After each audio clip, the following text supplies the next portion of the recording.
Welcome to the Fifth Institute, and here's a glimpse into strategic legacy moves most never get to see. Top 10 Asymmetric Plays by Veteran Wealth Builders. These aren't just plays. They're asymmetric blueprints built by some of the most calculated wealth builders of our time. Real moves, minimal downside, massive upside. Let's begin with a name synonymous with calculated boldness, Warren Buffett.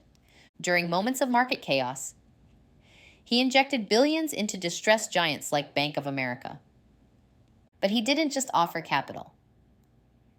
He secured preferred terms and upside equity. That single play protected his downside while unlocking 10x returns. Classic Buffett, building fortresses in storms. Then came George Soros and his famous bet against the British pound in 1992. He didn't need perfect certainty, just asymmetric positioning, a high leverage move with limited downside and unlimited upside. One stroke of conviction netted him over $1 billion on a single macro insight. Meanwhile, Paul Tudor Jones saw what others ignored. In the lead up to the 1987 crash, he shorted equities while keeping risk on a tight leash. Markets panicked, and he posted a return north of 200%. Not luck, discipline. In a different lane, Peter Thiel placed a modest bet. $500,000 into a scrappy social network called Facebook. Small capital, massive potential. That early stake ballooned into hundreds of millions. A monopoly return from a non-monopoly move. And then the philosopher-trader Nassim Taleb, whose barbell approach changed the playbook entirely. 90% ultra-safe, 10% reserved for moonshot black swan bets. Most days, quiet. But when the improbable hit, like in 2008, the returns were anything but quiet. These weren't just lucky breaks. They were intentional frameworks. Proof that asymmetry, when mastered, becomes more than strategy. It becomes stewardship. And now, to expand the lens and bring it home, I'll pass the mic to my brilliant Fifth Institute colleague, someone whose clarity cuts through noise and whose insight adds dimension to every strategy.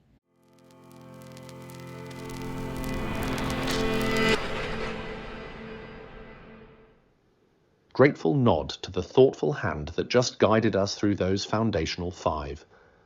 Their lens reminds us that behind every great wealth move is something deeper. Intuition, restraint, and courage in the face of complexity. Let's keep unfolding this tapestry. 5 more strategic plays. This time, the kind that take not just capital, but conviction. Take Elon Musk, for instance. He didn't just build PayPal, Tesla, and SpaceX. He risked it all, pouring personal capital into ventures others deemed doomed. That asymmetry? Access no one else had, risk only he would take. The result? Not one, but several billion-dollar blueprints birthed from near collapse. Then we have Cathie Wood, whose belief in disruptive tech led her to concentrate capital during downturns, not disperse it. She held firm while others wavered, and from that discipline came ARK's early explosive returns. Her asymmetry, unshaken conviction during volatile chapters. Or look at Sam Zell, the contrarian of concrete. When real estate looked bleak, he leaned in. Acquiring distressed properties others fled, he turned location and timing into leverage. The market called it risky. He called it opportunity. Billions in equity would eventually agree. Michael Burry too played the long game. Quietly accumulating credit default swaps before 2008, he held fast to a view few understood. His asymmetric edge, deep analysis, plus a willingness to stand alone. The result, over $700 million in profit for his clients, when most were sinking. And finally, Ray Dalio, whose Bridgewater model didn't chase heat, it balanced risk. He layered uncorrelated assets into a structure known as risk parity. The reward? stable, decade-spanning growth, even through storms that rattled most. These weren't just asymmetric strategies. They were convictions. Each move demanded not just intellect, but intuition, the ability to see what others missed and act when most stayed still. That's what separates asymmetric wealth builders from market chasers. But here's the deeper truth. It's not just knowing how to make asymmetric plays, it's knowing how to protect them. Because true legacy isn't just about upside, it's about structure. And that's where the layers deepen, where the 508 framework meets asymmetric deployment and calling meets capital. So, to close this chapter, we'll pass the mic to the voices behind the Fifth Frequency podcast, where the strategy gets granular, the principles get practical, and the exit plan already in motion. Stay tuned.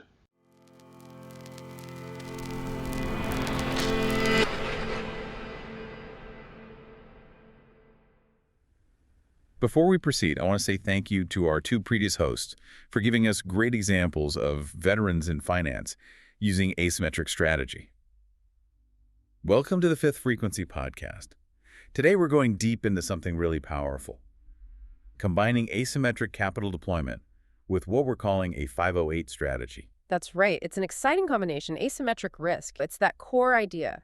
Risking a small amount, relatively speaking, for potentially massive rewards. Limited downside, exponential upside. Exactly. It's about deliberately engineering these situations. Calculated.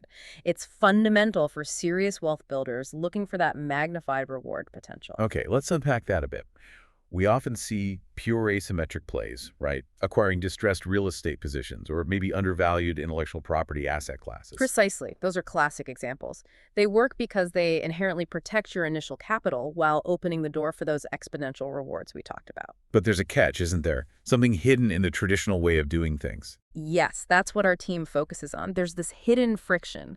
Think institutional siphoning, layers of bureaucracy, administrative hurdles. Just systemic drag, really. Drag? Yeah. How does that affect the asymmetry? It diminishes it significantly. You might structure a brilliant asymmetric opportunity, maybe aiming for 10 times your capital deployment. Sounds great. It is, but then a chunk of that reward gets eaten up by these frictions before it even gets back to you. It slows down the capital velocity. Okay, so the velocity is key. Less friction means faster compounding. You got it. And that's exactly where the 508C1A structure, our 508 strategy, becomes such a force multiplier. A force multiplier. Explain that. How does it work? Is this some kind of loophole? Definitely not a loophole. This is critical to comprehend. It's a lawful and legal structure recognized by the IRS, explicitly defined in the tax code. It provides a mandatory exception. Mandatory exception. Okay, interesting term. An exception from what? From certain reporting requirements from that institutional siphoning we just discussed. The things that burden traditional capital flows, it's mandatorily accepted, meaning it's built into the structure by law. So capital moving through this specific structure, it just flows differently, without that drag. Exactly. It flows with uninterrupted velocity. It compounds with liberty inside this container, rather than being chipped away or slowed down. Growth without that regulatory friction, that's compounding liberty. It sounds like the difference between a good result and a truly exceptional one. It absolutely is. It amplifies the already powerful asymmetric result. So our strategy actively uses this lawful and legal framework to boost those asymmetric opportunities. Yes, that's the core of it. Our team has seen scenarios, for instance, where deploying capital through a correctly established 508 vehicle means the gains are mandatorily accepted, full stop. So instead of risking 1 unit for a potential 10 and maybe getting 7 back after friction, you retain the full potential reward of 10. It makes the asymmetry even more asymmetric, if you will, more profound. That must change the game for certain strategies. What kind of wealth building strategies really benefit from being inside this 508 structure? Oh, some powerful examples emerge. Think about credit arbitrage structured within a 508 strategy. Or imagine flowing the rewards from, say, real estate syndication positions. No capital gains hit on the appreciation. Our strategic philanthropists have witnessed scenarios just like these. It highlights the sheer power of combining smart deployment with this mandatorily accepted vehicle. It's all about retaining velocity. This feels like it requires more than just tactical financial moves. It's a mindset shift, isn't it? Absolutely crucial. You have to shift from thinking like a traditional taxpayer reacting to rules to thinking like a strategic allocator, operating from pre-existing authority with confidence in the structure itself. So you're actively reclassifying capital flow lawfully and legally. Precisely. It's about building wealth for significant impact, not just optimizing income streams. The 508 vehicle is that container where capital is intentionally retained and deployed, protected from that siphoning. Okay, let's connect this directly. For the high net worth individuals, the family offices listening, why is this combination asymmetric strategy plus the 508 structure so compelling? Because it creates this incredible, almost non-linear compounding advantage. You've got the strategically limited risk from the asymmetric play itself. Right. Then the reward is maximized because the mandatorily accepted structure keeps the full potential, no siphoning. And on top of that, protection is elevated. It's private, unregistered, outside the usual system. And the ultimate outcome, what does this lead to generationally? It leads to engineering truly multi-generational results, nonlinear growth. We're talking about creating lasting liberty for families and amplifying their impact potential way beyond what traditional methods allow. So a final thought for our listeners. Consider that shift.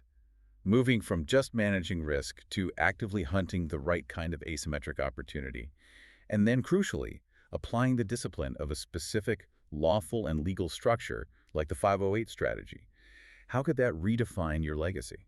If you want to learn more, explore how this framework could align with your goals for capital deployment, you should subscribe at www.fifth.institute. From there, you can schedule a strategy session with our strategic philanthropist. And just a reminder, this conversation is for educational purposes. It's not intended as financial or lawful and legal advice. Always consult with qualified professionals for your specific situation. As every seasoned builder knows, a graceful exit is part of the legacy, so here's our music to leave you elevated.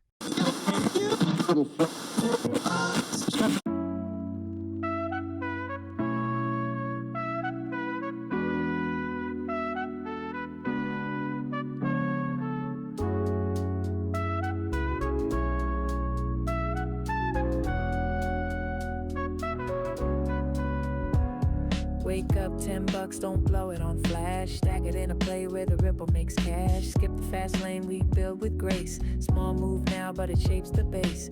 Not about flash, it's the rates you flip. One slip turns trickle into generational drip. Clock and clock out, let the quiet move speak. While they chasing noise, we compounding peace. One move, small stake, but the wave it makes, that's the heavyweight. Let them chase loud, we move precise. Quiet math turning days to paradise. It's not the size, it's the angle of play. Asymmetric moves pave the legacy way. It's not the size, it's the angle of play. Asymmetric moves pave the legacy way.